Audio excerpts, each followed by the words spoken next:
Hello दोस्तों, स्वागत है आपका मेरे चैनल माई सेविंग आइडियाज़ में। आज का टॉपिक है हेल्थ इंश्योरेंस। अगर आपको ये टॉपिक पसंद आए तो मेरे चैनल को लाइक कीजिएगा, सब्सक्राइब कीजिएगा और बेल आइकन को हिट कीजिए ताकि आने वाले वीडियो आपको मिलते रहें। तो चलिए दोस्तों, शुरू करते हैं। स्वास्थ्य बीमा या हेल्थ इंश्योरेंस आजकल की जो भागती दौड़ती ज़िंदगी है, इसमें इसकी बहुत ज़रूरत पड़ती है।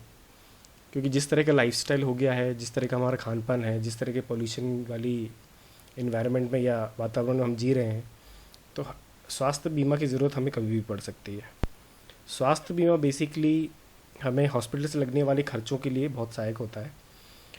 इसमें कुछ नियम लागू होते हैं। यदि वो नियम के अंदर कोई दावा या क्लेम आता है तो संबंधित कंपनी जिससे बीमा लिया है वो बीमाकृत व्यक्ति या जो आदमी एडमिट होता है उसके इलाज में जो खर्चा आता है उसका भुगतान करती है। स्वास्थ्य बीमा बेसिकली कुछ चीज़ों में लागू होती है। ये 4 फैक्टर हैं जिनको हमें समझना बहुत ज़रूरी है। जब हम इंश्योरेंस लेते हैं तो 1 महीने तक एक्सीडेंट अगर किसी का हो जाए, फिज़िकली डैमेज हो जाए या गाड़ी से एक्सीडेंट हो जाए, गिर जाए, तो इसके लिए वो क्लेम ले सकता है। दूसरा जो है वो है बीमारी के चलते। अगर किसी को कोई बीमारी हो जाए जिसमें कुछ 12 या 15 डिसीज़ हैं जो कवर नहीं होती 2 साल तक, लेकिन बाकी लगभग सारी ही बीमारी इसमें कवर हो जाती हैं, उसका क्लेम 31वें दिन से आप या कोई भी जो व्यक्ति इंश्योरेंस ले रहा है वो लगा सकता है उसके लिए। और बीमा लेने के लिए कुछ शर्तें होती हैं, वो जानना भी हमें ज़रूरी है कि बीमा कितने व्यक्ति का लिया जा सकता है, फैमिली में कितने लोगों का हम एक साथ बीमा ले सकते हैं। तो जनरली देखा जाता है हर कंपनी के कुछ अलग अलग रूल होते हैं, पर ये जो सामने आप चार्ट देख रहे हैं ये दर्शा रहा है कि बेसिकली जो सारे बीमा में कॉमन है कि कितनी फैमिली साइज़ या किसके कॉम्बिनेशन से आप इंश्योरेंस ले सकते हैं। तो मैं आपको एक्सप्लेन करता हूँ। इस टेबल में जो ए है, ए का मतलब होता है अडल्ट और सी का मतलब होता है चिल्ड्रन या वयस्क और बच्चे। तो अकेला व्यक्ति भी ले सकता है या हस्बैंड वाइफ मतलब पति पत्नी, पति पत्नी 1 बच्चा, 2 बच्चे या 3 बच्चे, पति या बच्चा 2 बच्चे या 3 बच्चे, पत्नी 1 बच्चा 2 बच्चे या 3 बच्चे। इस तरह के कॉम्बिनेशन में हम ये इंश्योरेंस ले सकते हैं। कुछ कंपनी में माँ बाप को भी फैमिली के साथ इंक्लूड कर लिया जाता है। तो बेसिकली इसमें 3 बच्चे एक पॉलिसी मैक्सिमम आ सकते हैं और कुछ पॉलिसी में उससे ज़्यादा भी ले सकते हैं, और वो डिपेंड करता है किस कंपनी का इंश्योरेंस हम परचेज़ करते हैं।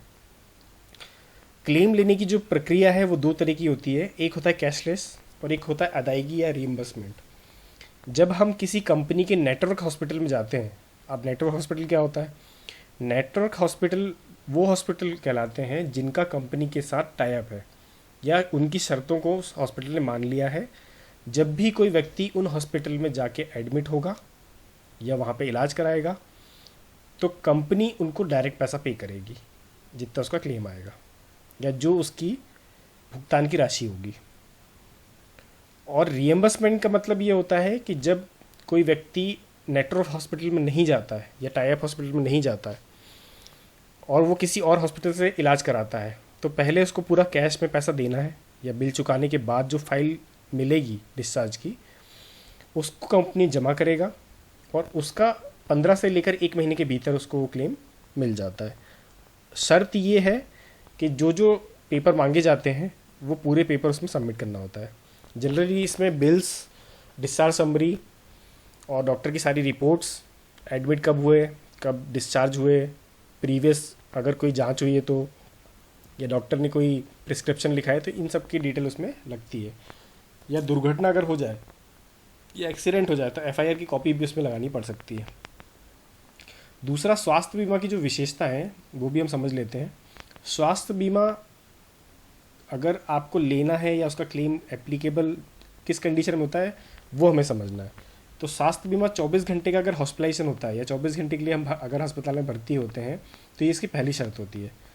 कुछ बीमारियों में छूट दी गई है जिसमें आपको 24 घंटे एडमिट होने की ज़रूरत नहीं है, क्योंकि उसमें जो आजकल आधुनिक सुविधाएं मिल रही हैं मेडिकल में उसके कारण वो 24 घंटे घट के कुछ मिनट रह गए हैं। जैसे मोतियाबिंद के इलाज में आज की डेट में 10 या 15 मिनट का ऑपरेशन होता है, लेज़र ऑपरेशन, और उसके बाद वो घर भेज देते हैं।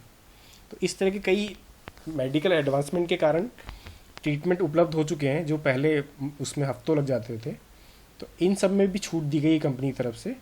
ऐसे 400 से 800 इलाज ऐसे होते हैं जो मेडिकल एडवांसमेंट के कारण उनकी टाइमिंग कम हो गई है, तो वो सब इसमें अलाउ है।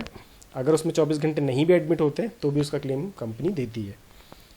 अब इसमें 1 महीने तक तो दुर्घटना बीमा का लाभ मिलता है। अगर कोई दुर्घटना या फिजिकल डैमेज हो जाए तो उसका अगर कोई क्लेम लगता है तो उसका पैसा कंपनी देगी।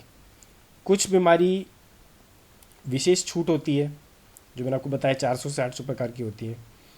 कुछ बीमारी ऐसी होती हैं जिनका कवरेज 2 साल तक नहीं मिलता, जैसे कि पथरी, मोतियाबिंद, slip disc, hernia, piles, anus, इस टाइप की कुछ बीमारियां होती हैं। और हर कंपनी में इसका पहले से एक लिस्ट डिफाइन रहती है, पहले से दी जाती है कि भैया इनका क्लेम 2 साल तक नहीं मिलेगा।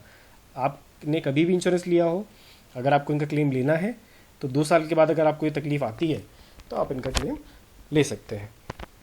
स्वास्थ्य बीमा में अस्पताल में भर्ती हुए व्यक्ति को क्या क्या चीज़ों की या किन किन चीज़ों की शुल्क मिलते हैं या किस किस बिल को वो कंपनी भुगतान करती है, उसमें शामिल है दवा, ब्लड या रक्त, और डॉक्टर के जो शुल्क होते हैं, चिकित्सक के शुल्क, nurse, room rent, ICU, CCU, ambulance, anaesthesia जिसको बेहोशी की प्रक्रिया भी बोलते हैं, ऑपरेशन थिएटर के खर्च, पेसमेकर, एयर एम्बुलेंस, गहन चिकित्सा, ऑक्सीजन और इस टाइप की काफ़ी चीज़ों के खर्च इसमें मिल जाते हैं।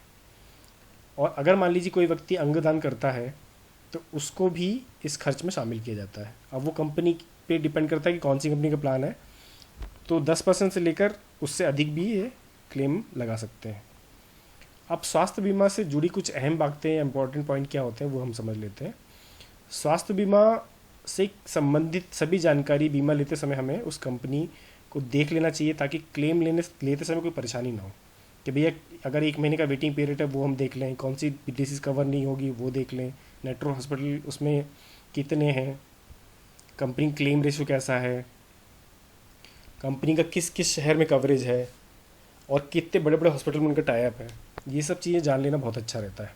और उसमें कैशलेस सुविधा है कि नहीं है, और प्रीमियम कम हो या अधिक इससे ये ज़रूरी नहीं है, पर पॉलिसी में क्या क्या कवर, क्या सुविधाएं दी जा रही हैं ये देखना बहुत ज़रूरी है। क्योंकि जब इसकी ज़रूरत पड़ती है स्वास्थ्य बीमा की, तो उस टाइम पे ये 2-4 हज़ार रुपये अगर कोई बचा रहा है तो वो किसी काम नहीं आता।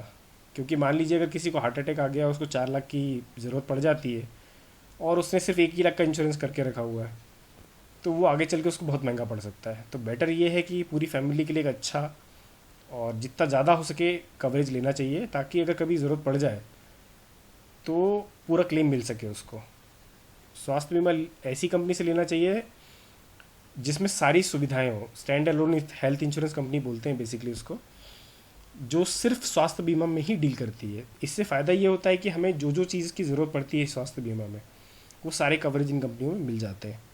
और क्योंकि इनका काम ही स्वास्थ्य बीमा से रिलेटेड सर्विसेज देना है, तो हैज़ल फ्री और फास्ट क्लेम मिलता है हमें इसमें। क्लेम लेने के लिए टोल फ्री नंबर पे कॉल कर सकते हैं या लोकल ऑफिस से भी संपर्क कर सकते हैं। उसके बाद एक डॉक्टर आके ये जांच करता है कि भैया फलाना व्यक्ति सही में एडमिट है, तो इससे आपका केस जल्दी पास हो जाता है। अगर हम कैशलेस के लिए भी अप्लाई करते हैं तो वहाँ से एक डॉक्टर आता है कंपनी से, उसके वेरिफिकेशन के बाद ही क्लेम रजिस्टर्ड होता है। अगर उसमें कोई त्रुटि पाई जाती है या उसमें कोई फॉल्स पाया जाता है तो पॉलिसी ब्लैकलिस्टेड भी हो सकती है। और पूरी जानकारी अगर हमें पहले से रहेगा तो हमें क्लेम लेना बहुत आसान रहता है। जनरली किसी एजेंट के थ्रू ये सब लेना ज़्यादा अच्छा रहता है, क्योंकि उसमें कभी अगर हमें ज़रूरत पड़ भी जाती है तो जो भागा दौड़ी का काम होता है वो एजेंट कर लेता है, या उसमें कोई पॉइंट छूट जाता है तो वो आपकी हेल्प कर देता है। और लोग जनरली इसी चीज़ को अवॉइड करते हैं। स्वास्थ्य बीमा लेते समय अच्छे से अच्छे प्लान की तुलना जरूर करें और उसके बाद ही खरीदें, क्योंकि अगर कोई पॉइंट उसमें छूट जाता है तो आपको उससे नुकसान उठाना पड़ सकता है आगे चल के। स्वास्थ्य बीमा किसी अधिकृत जानकार एजेंट से ही लेना चाहिए, जैसे मैंने आपको बताया।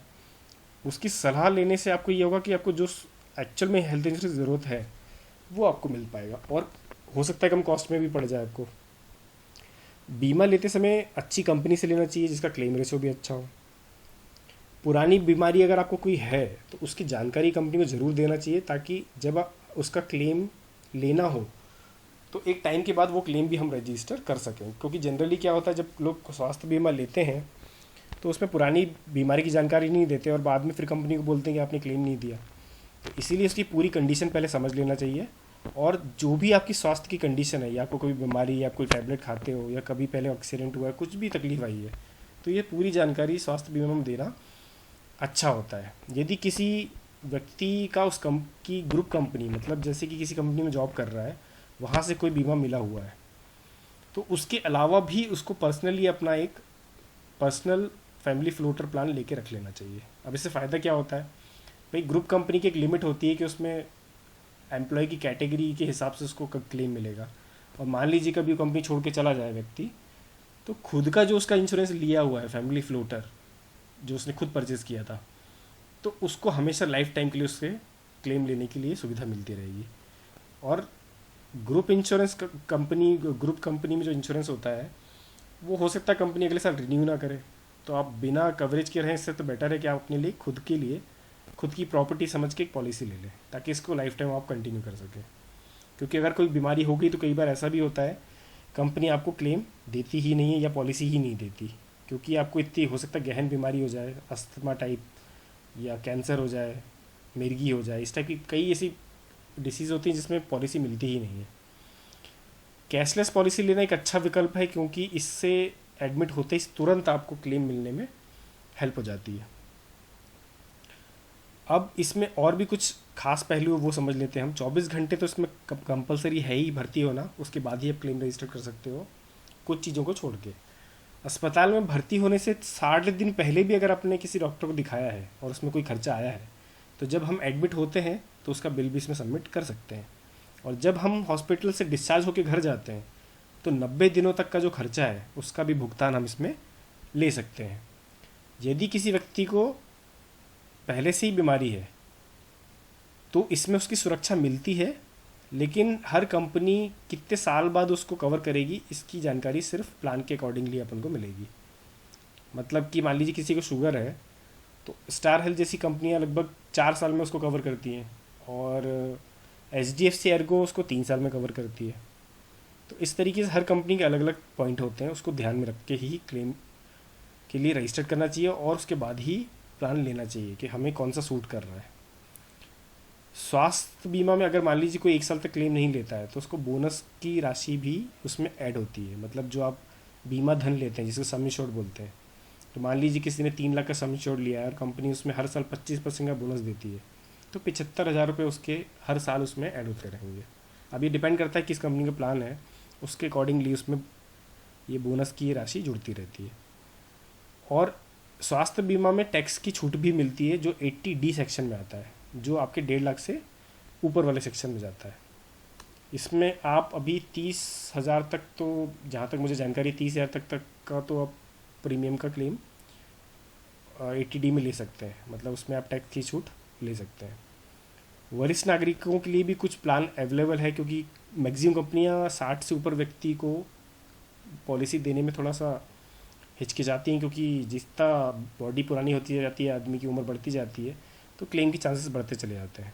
तो कुछ कंपनियां जो 60 से लेकर 75 तक के व्यक्तियों को भी प्लान देती है, जिनको सीनियर सिटीजन प्लान बोलते हैं।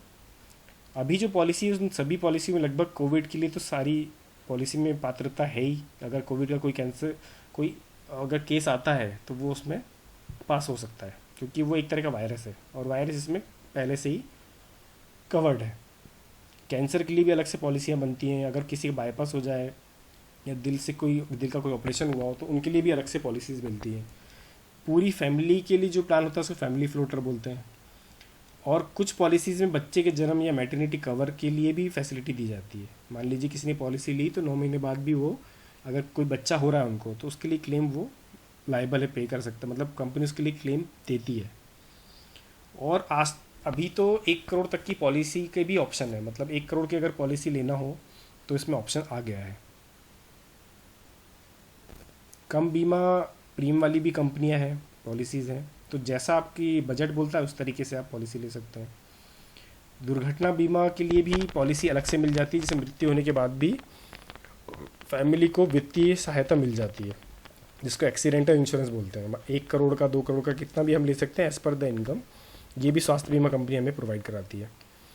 और ये जो कुछ ये मैं सामने जो आपको लिस्ट दिख रही है, ये 7 अभी जो सबसे ज़्यादा पॉपुलर कंपनी है एज़ पर दी क्लेम रेशो, सर्विसेज और प्लान के फीचर्स, तो ये 7 कंपनियाँ स्टैंड अलोन कंपनियाँ हैं जो अभी सर्विस प्रोवाइड कराती हैं। इसके अलावा भी अगर आपको कोई जानकारी चाहिए हो तो आप मुझे नीचे कमेंट सेक्शन में लिख सकते हैं। मुझे लगता है कि एक बेसिक जानकारी तो आपको इससे मिल ही जाएगी कि हेल्थ इंश्योरेंस की ज़रूरत क्यों पड़ती है। और आज की डेट में अगर कोई एक व्यक्ति भी एडमिट हो जाता है तो ये मान के चलिए कि हॉस्पिटल तो बैठा ही है आपका बिल बढ़ाने के लिए, तो बेटर है आप अपनी एफडी तोड़ें, या आपको सोना गिरवी रखना पड़े या किसी से उधार लेना पड़े, तो बेटर है आप थोड़ा सा पैसा जोड़ के और अपना एक हेल्थ इंश्योरेंस ज़रूर करवाएं। क्योंकि फाइनेंशियल प्लानिंग में स्वास्थ्य बीमा सबसे ऊपर आता है, उसके बाद इमरजेंसी फंड और बाकी फिर आगे। तो आज के लिए इतना ही दोस्तों, आशा करता हूँ आपको ये सब जानकारी से काफ़ी लाभ मिलेगा। और हेल्थ इंश्योरेंस लेने से पहले आप इसको ज़रूर 2-3 बार देखिएगा, कुछ अगर छूट गया हो तो उसके लिए माफ़ कीजिएगा। कोशिश करूँगा कि अगली वीडियो में आपको मैं इसके बारे में एक एक प्लान को रिकवर भी करूँ कि एक एक प्लान में क्या क्या डिटेल दी है, तो उसका रिव्यू करके मैं आपको बताऊँगा और उसके वीडियो आपको आने वाले समय में मिलते रहेंगे। तो चलिए दोस्तों, थैंक यू। अगर वीडियो पसंद आए तो लाइक कीजिएगा और मेरे चैनल को सब्सक्राइब कीजिएगा। Good night friends.